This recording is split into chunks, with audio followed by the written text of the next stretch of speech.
আসসালামু আলাইকুম রহমতুল্লাহ। অনেকদিন পর ভিডিও নিয়ে হাজির হলাম। আজকের ভিডিওতে কোনো মুরগি থাকছে না, আজকের ভিডিওতে থাকছে দুটি শৌখিন প্রজাতির হাঁস। আপনারা স্ক্রিনে দেখতে পারতেছেন দুটি হাঁস, কত সুন্দর কিউট দেখতে পারতেছেন। দুটি হাঁস নিয়ে আসছি আমি আমাদের এই যে হবিগঞ্জের বাজারে গিয়েছিলাম, সেখানে গিয়ে কিছু মুরগির জন্য গিয়েছিলাম কেনার জন্য। গিয়ে দেখি দুইটি হাঁস নিয়ে বসছে, এরকম আরও হাঁস আছিল।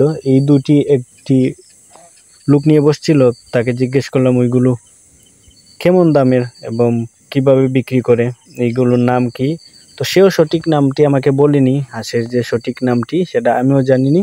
তো এক ভাইকে জিজ্ঞেস করছিলাম এই হাঁসের নাম কি, তো সে বলছে পাকিং স্টার 30 নাকি কি বলছে আমার সঠিক জানি না। অনেকেই বলছে বেজি হাঁস। তো আসলে এটা কোন ধরনের হাঁস আমি সঠিক জানি না, আপনারা জানলে কমেন্টে জানিয়ে যাবেন। আর এই হাঁস দুটি কিন্তু অনেক কিউট, দেখে আমার মায়া লেগে গেছে। যেহেতু আমি হাঁস মুরগি এইগুলো পালন করে থাকি, সেই এইগুলোকে দেখেও আমার আর এত পরিমাণ মায়া লাগছে, আর না কিনে পারলাম না। দুটি কিনে নিয়ে আসলাম, 2000 টাকা নিচ্ছে আমার কাছ থেকে। জানি না কেমন দাম হয়েছে, বাট যেগুলো আমার পছন্দ হয় সেগুলো যতই দাম হোক না কেন আমি নিয়ে নিই। তো বলছে এইগুলো নাকি অনেক দিন ডিম দেওয়া ধরবে যখন, এইগুলোর বয়স নাকি 5 মাস, সঠিক তাও আমি জানি না, লোকটি আমাকে বলে দিয়েছে। তো আপনারা যারা চিনেন এইগুলো পালন করেন তাদেরকে বলবো আমাকে এইটার সম্পর্কে একটু ধারণা দেওয়ার জন্য। আর দেখি পালন করে কেমন ফলাফল পাই। যদি ভালো ফলাফল পাই এই দুটি থেকে, তাহলে ইনশাল্লাহ বড় করে খামার দেওয়ার চেষ্টা করব অন্য মুরগের মতো।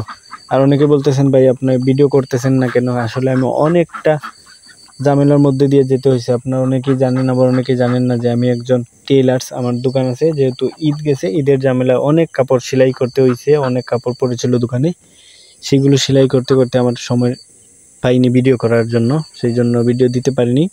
আর অনেকে মুরগির ভিডিও চাচ্ছেন, আবার কেউ আশি মুরগির ভিডিও চাচ্ছেন। আসলে ওইগুলো নিয়েও পরবর্তীতে আমি ভিডিও করব ইনশাল্লাহ। যেহেতু এখন আস্তে আস্তে ফ্রি হচ্ছি, দোকানের পাশাপাশি ভিডিও আপনাদেরকে দিব ইনশাল্লাহ।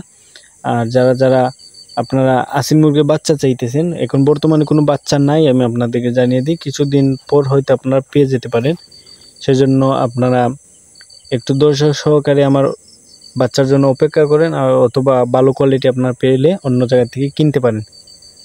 আর যারা কমেন্ট করে বলতেছেন ভাইয়া মুরগির অনেক সমস্যা, এই সমস্যা, আমি কিন্তু আপনাদের ভিডিও বানানো সম্ভব হচ্ছে না। ইনশাল্লাহ আমি শীঘ্রই আপনাদেরকে ভিডিও বানিয়ে আপনাদেরকে মানে যে সমস্যা আছে মুরগির সমাধান করে দিব ইনশাল্লাহ। তো আজকে ভিডিওটা এই পর্যন্ত। সবাই ভালো থাকবেন, সুস্থ থাকবেন। আল্লাহ হাফেজ।